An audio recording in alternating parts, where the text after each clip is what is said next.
Testing, testing. All right, guys.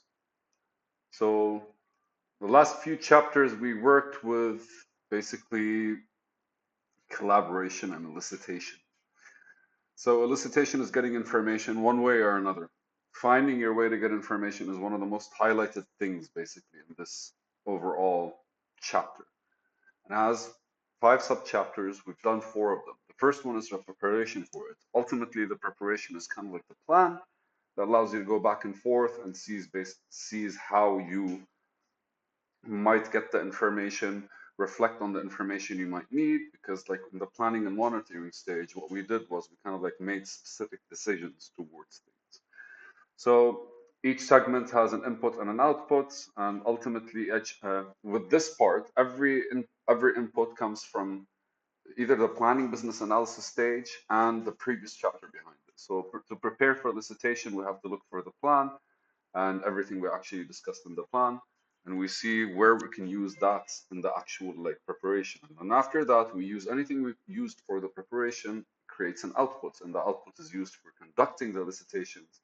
And then we take the elicitations, we wrap them up, we get the information, gather it together, then go back to the stakeholders slash professionals slash to our research and confirm the elicitation. And naturally, to confirm the elicitation, we have to take whatever we conducted first, and then after that, communicate basically the business analysis information. So after we're done eliciting and confirming, we go to the people and be like, hey, my people, we confirmed these from you, we collected these from you, then confirmed them from you. This is the information we have, naturally, because everything we do requires a certain iterative process and feedback. There's no, that's it. There never can be, that's it. Once you're that sure, you're missing something. Okay? Let's keep that as a rule. And so ultimately, after we communicate, then we have to manage the collaboration because the information that we got basically requires some management. And here we are right now in this chapter to see how we manage stakeholder collaboration and where it takes us, what are the inputs for it, why do we really need it, and the end result, where it can be used. All right, let's start. What's the purpose?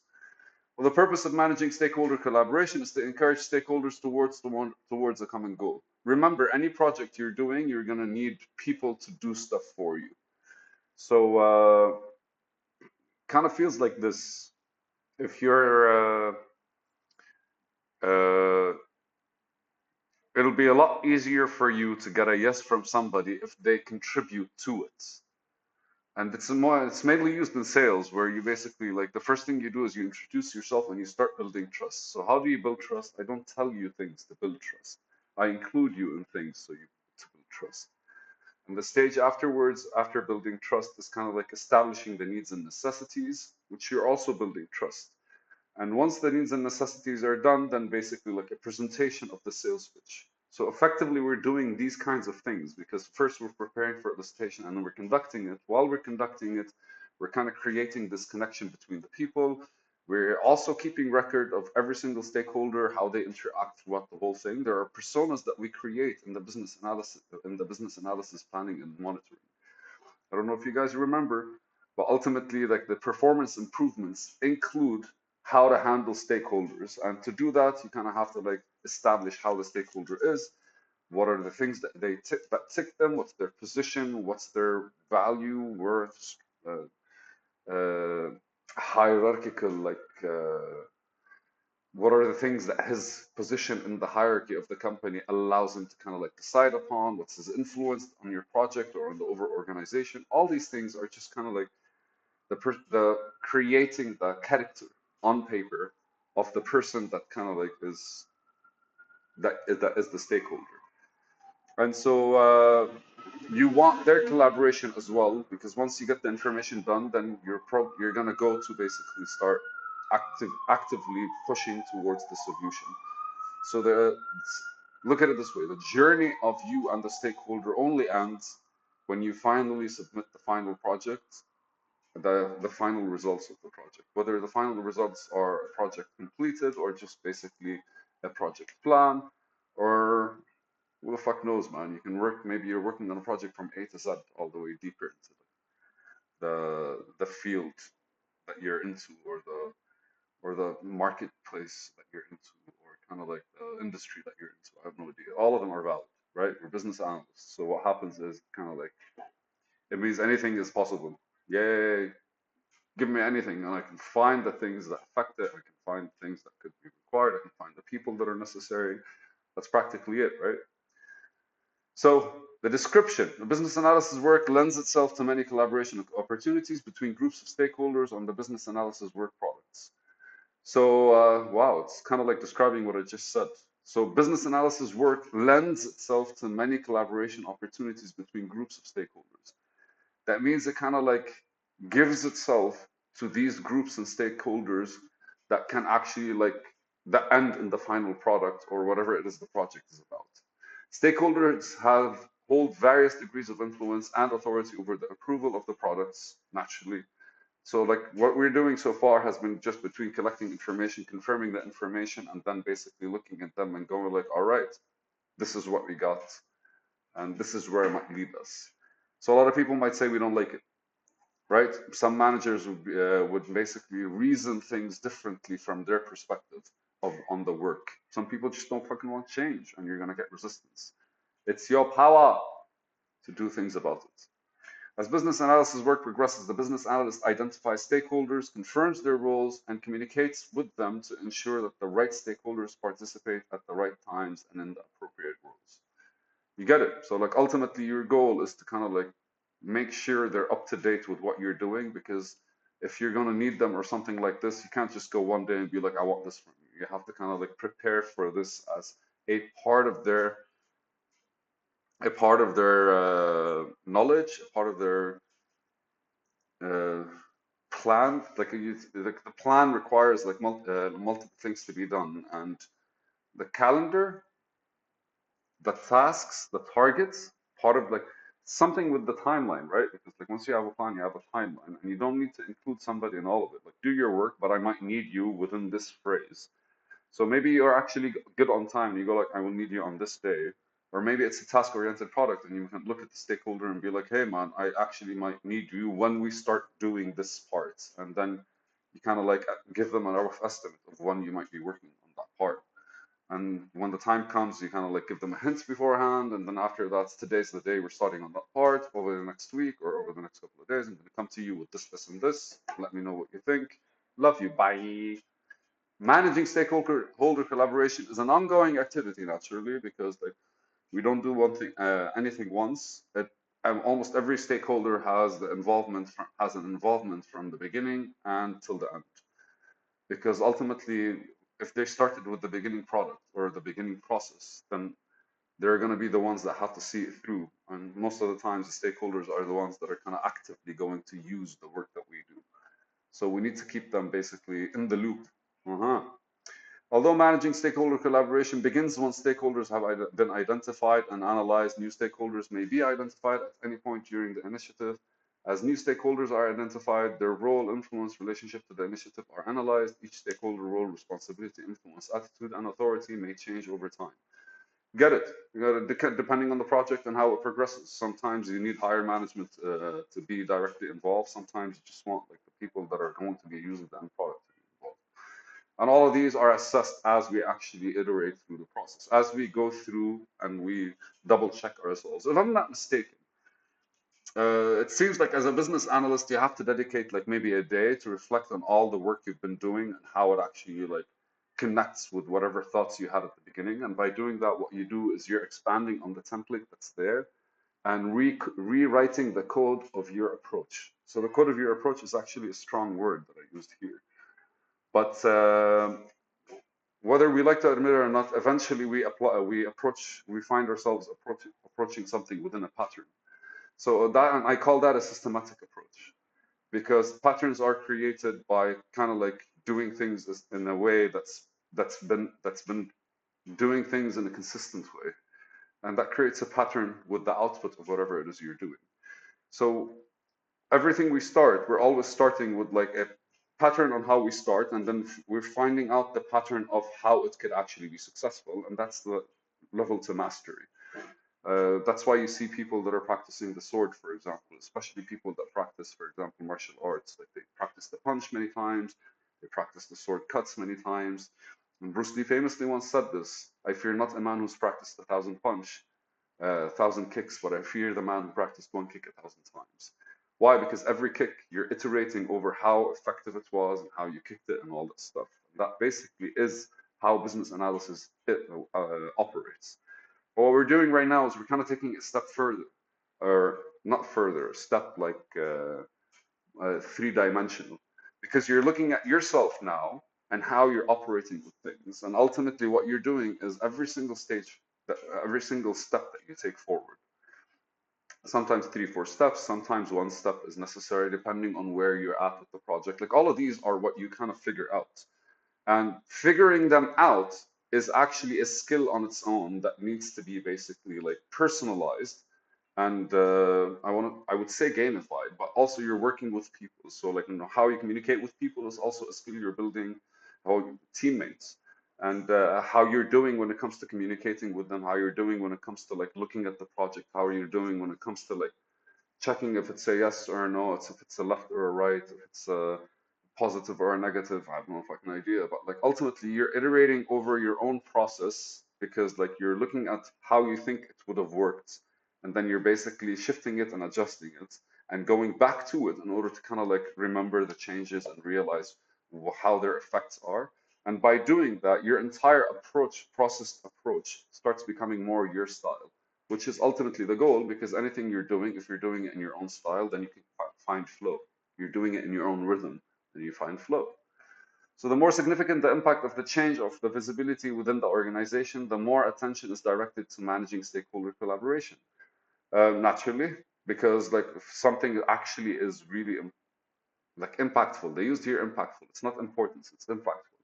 Like sometimes there are changes that are not really impactful but necessary, but very important to do.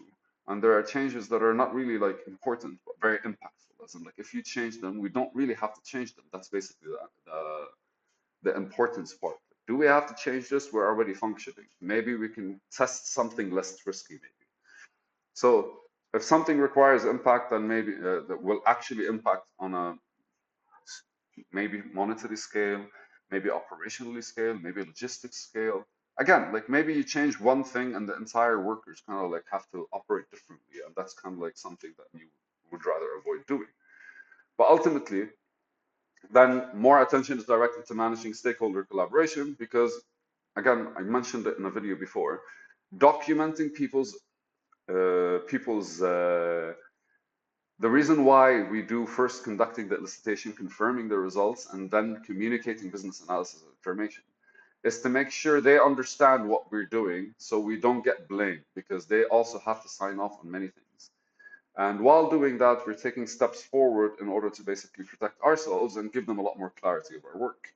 So ultimately, if something has more of an impact, you probably need a lot more clarity, because like understanding more about how it can impact, why it can make an impact, how far away the impact might reach, and the repercussions of these things are, again, I'm thinking right now, if you use a visualization of a certain product that needs to be built and we're changing something in the building process, right?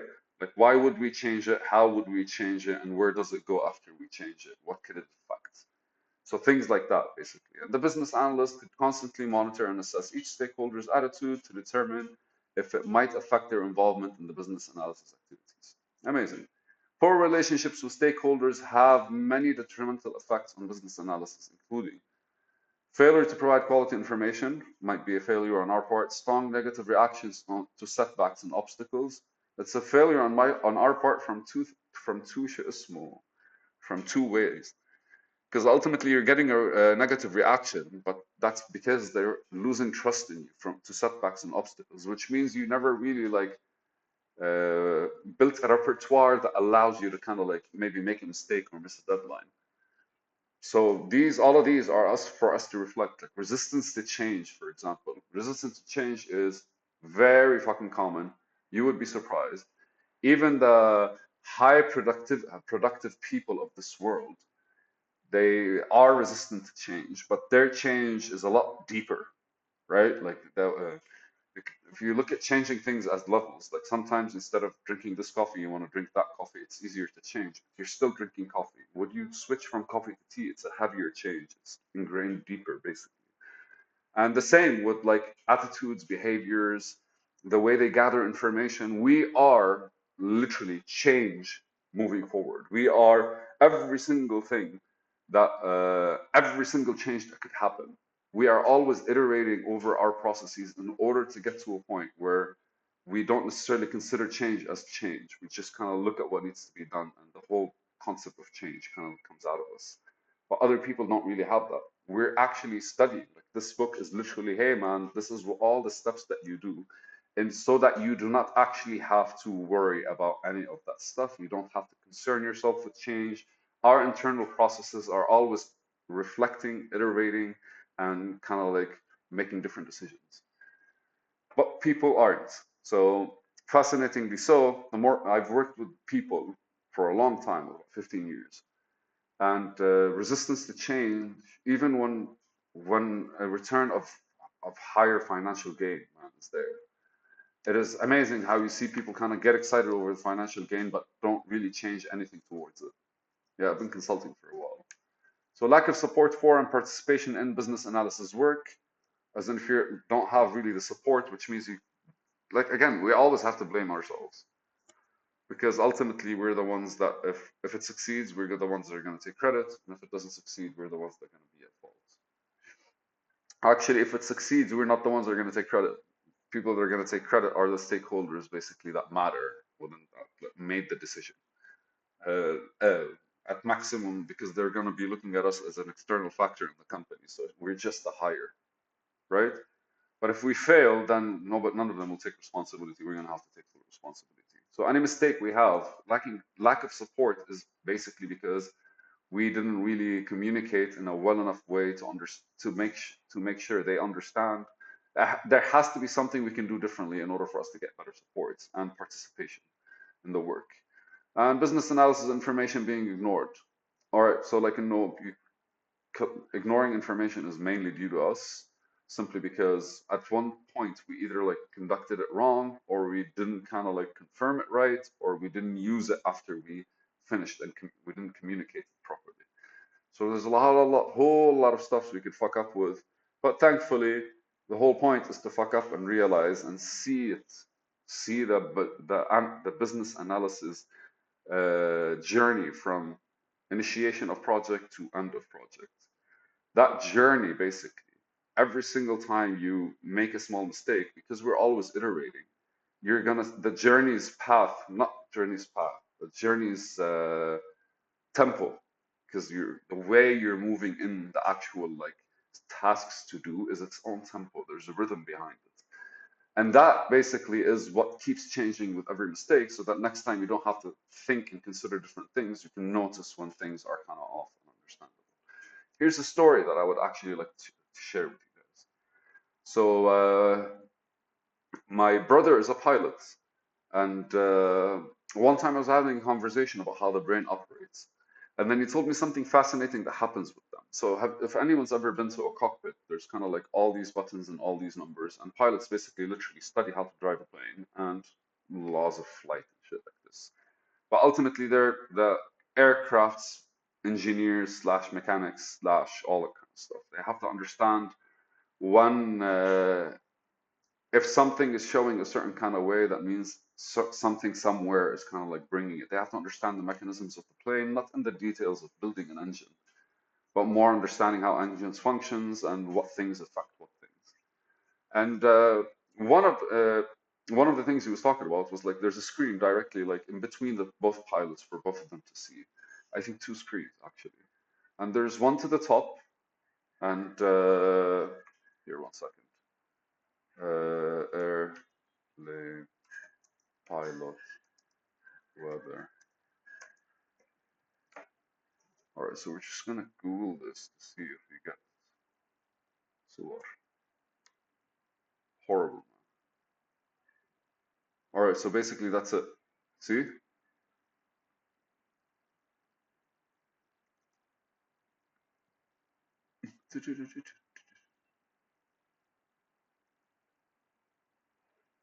So you guys see it? This screen in the middle kind of has the weather and a whole lot of different things.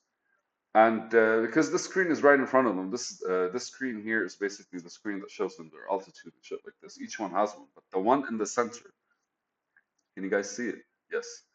So the one in the center,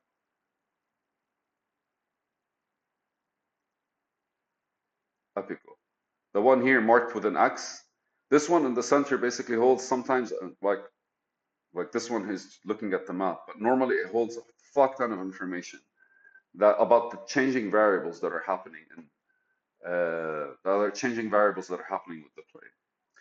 And at times he would be telling me, like, if you don't actually, if you're doing something but you want to check for something, what they would do is just turn around, look at the screen, and then turn around and continue what they're doing. And that's like a half split second thing.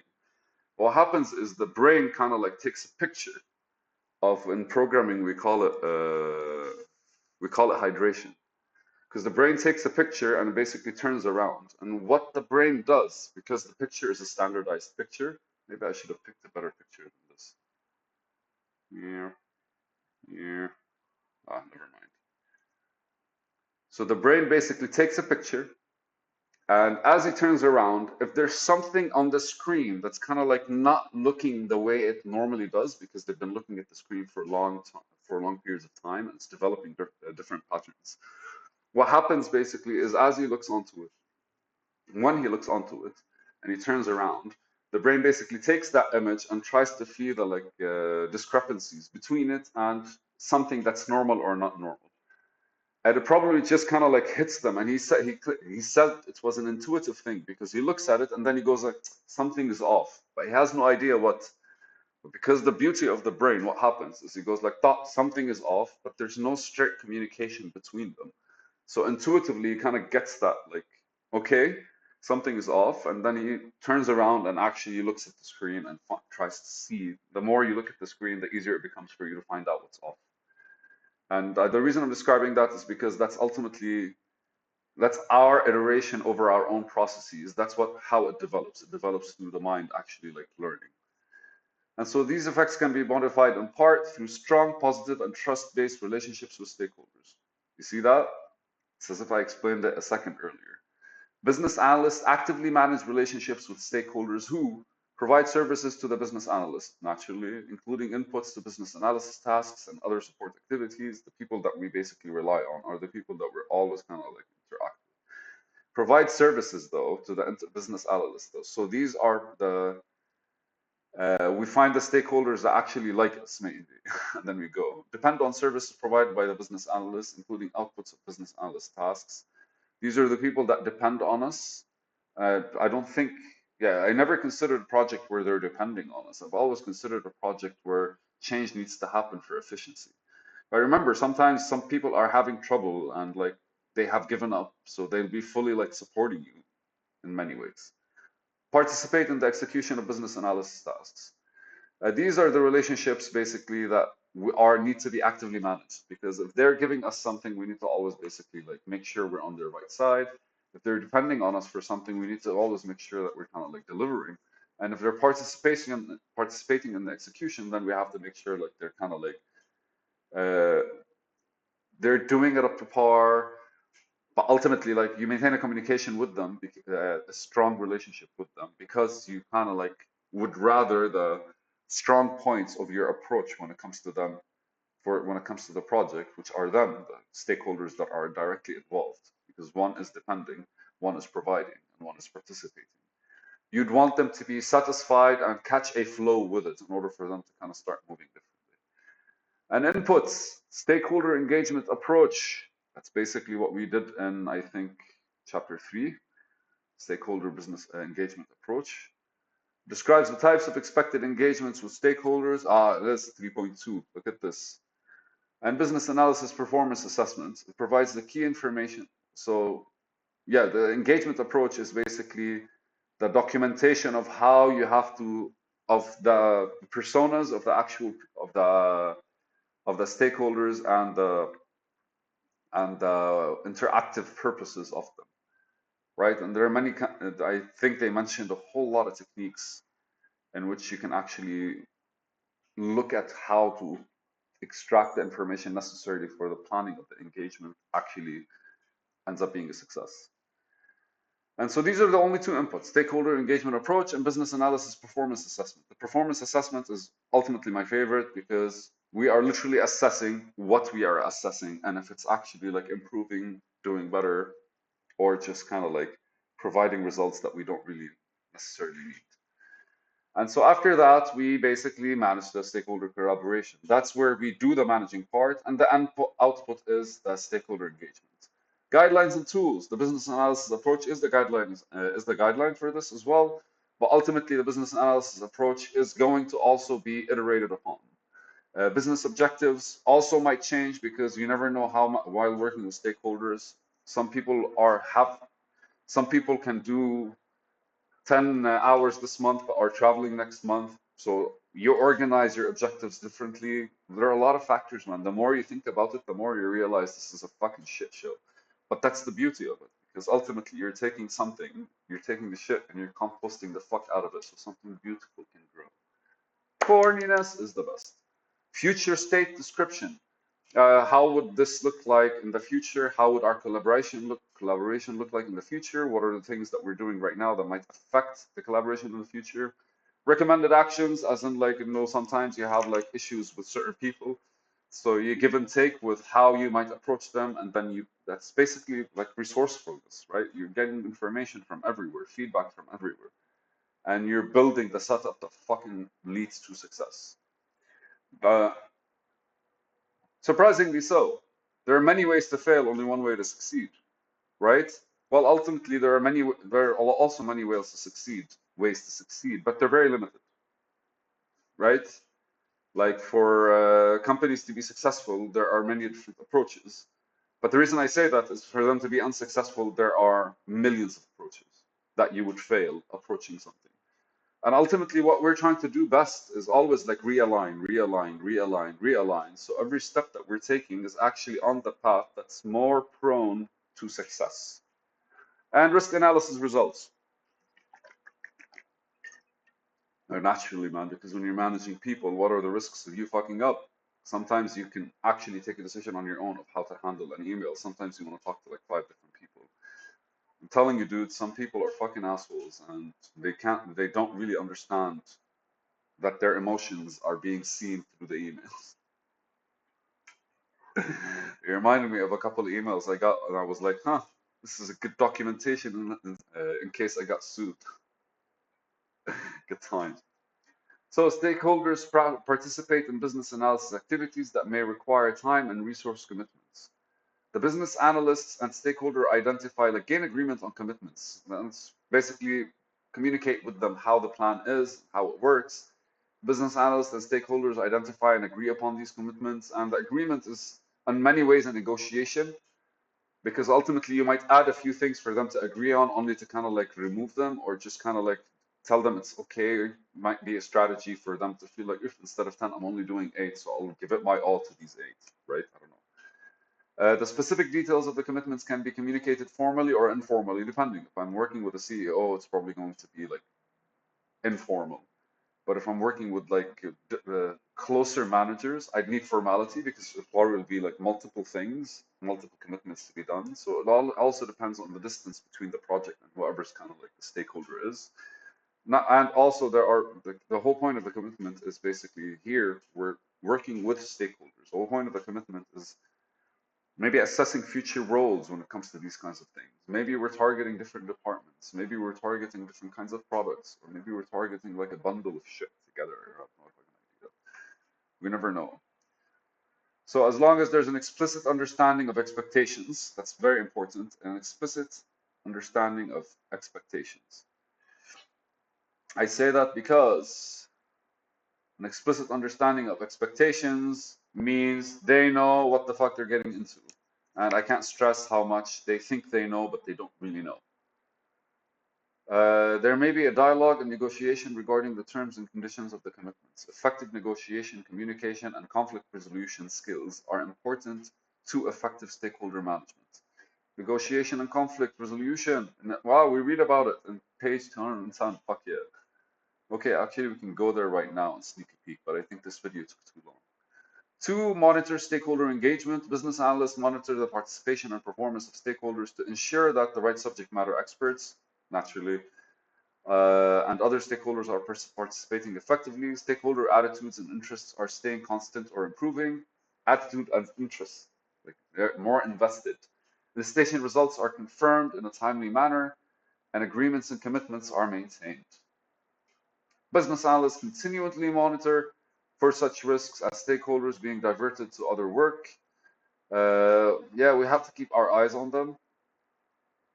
Elicitation on these things specifically, like if the stakeholders are going somewhere else or doing something else, elicitation activities, like again, when we want something from them, if we want them to do something else, then we have to make sure it's like a safe transition. I say safe because like any mistake will get resistance or shit like this. But also, what if they're not actually focusing on our work the way we want to and they committed? Elicitation activities not providing the quality of business analysis information required. We monitor these through the iterative process. I do think one day a week we get to kind of like review what we've done. And ultimately, delayed approvals. Sweet. Stakeholders are more likely to support change if business analysts collaborate with them and encourage the free flow of information.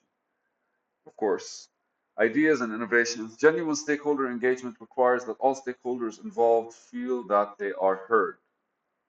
That's very important. Feel that they are heard. Sometimes they're speaking nonsense, but as long as they feel that they are heard, you're there for them. You're their guy or girl or woman. Their opinions matter and their contributions are recognized. Collaborations involves regular, frequent, and bidirectional communication. Collaborative relationships help maintain the free flow of information when obstacles and setbacks occur, and promote a shared effort to resolve problems and achieve desired outcomes.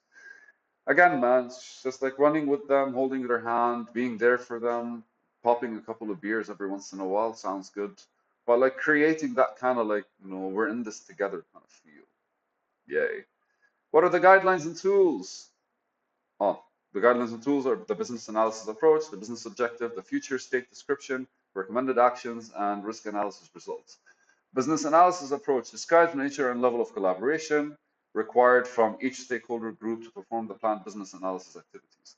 This one we made, I think in chapter 2, we talked about it. So we actually write a business analysis approach at the beginning. Like, how are we going to approach this? Why? So that when our approach doesn't really work, we can change our approach and change the documentation of our approach. Business objectives describe the desired direction needed to achieve the future state. Also, these things could actually change because ultimately they can be used to focus diverse stakeholders on common vision and desired business outcomes. Uh, Amazing. I think at first we have the need, and then we're coming up with all of this stuff. And so the objectives are basically like a better visualization of the plan in the current realm of work, because the initial plan is like, hypothetically speaking, this is what we have to do based on our research and based on what we talk to them about. And as we strengthen our actual like connection with them, and we strengthen the information that's there and assessment and communicate where we're going and what we're doing, the objective starts looking more closer to home, and we see more details about it. Future state description defines the desired future state and the expected value it delivers, which can be used to focus diverse stakeholders on the common goal, naturally.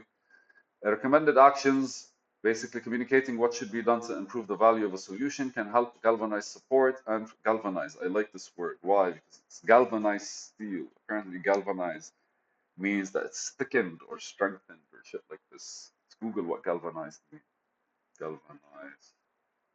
What? Galvanize. If I wrote it with an S. To stimulate or excite as if by electric shock, an issue that would galvanize public opinion, to coat iron steel with zinc, especially to immerse in molten zinc. So basically, stimulate, excite. That's what we're going for. Risk analysis results, stakeholder related risks will need to be addressed to ensure stakeholder collaboration activities are successful. Right, we can't hide anything from the guys. The more transparent we are, the more we understand what they feel and see what they feel. What are the techniques? Collaborative games used to stimulate teamwork and collaboration by temporarily immersing participants in a safe and fun situation in which they can share their knowledge and experience on a given topic, identify hidden assumptions, and explore that knowledge in ways that may not occur during the course of normal interactions. Great. Lessons learned, used to understand stakeholder satisfaction or dissatisfaction and offer them an opportunity to help improve the working relationships. Yay. All of us learned something today. Have you ever heard that? Anyway, I look at it, it's pretentious, but I understand that's because I never actually, it was never done right with me, right? Like imagine somebody telling you, all of us learned something today, but you're the only person that learned something today because they already knew, right? That's how it feels when somebody says that. But there's a better way to communicate it in a way that everyone understands that all of you understood something else. Risk analysis and management used to identify and manage risks as they relate to stakeholder environment, participation, and engagement. Amazing. Stakeholder list map or personas used to determine who is available to participate in the business analysis work. Show the informal relationships between stakeholders and understand which stakeholders should be consulted about different kinds of business analysis information. Up, notice here the personas. Wait, where does this take us? Endeavors. Which page is this? Let's just go. Oh, it's chapter 10. No, let's come back. So techniques, what are the techniques? Collaborative games, we did that. Okay, stakeholders, all types of stakeholders who might be involved in collaborating, doing change. That was a lazy explanation, but I bet because all of us understand that. And what are the outputs? That stakeholder engagement, willingness for stakeholders to engage in business analysis activities and interact with business analysts when necessary. And there it is. This is chapter 5, requirements lifecycle. We'll see you next time. Bye.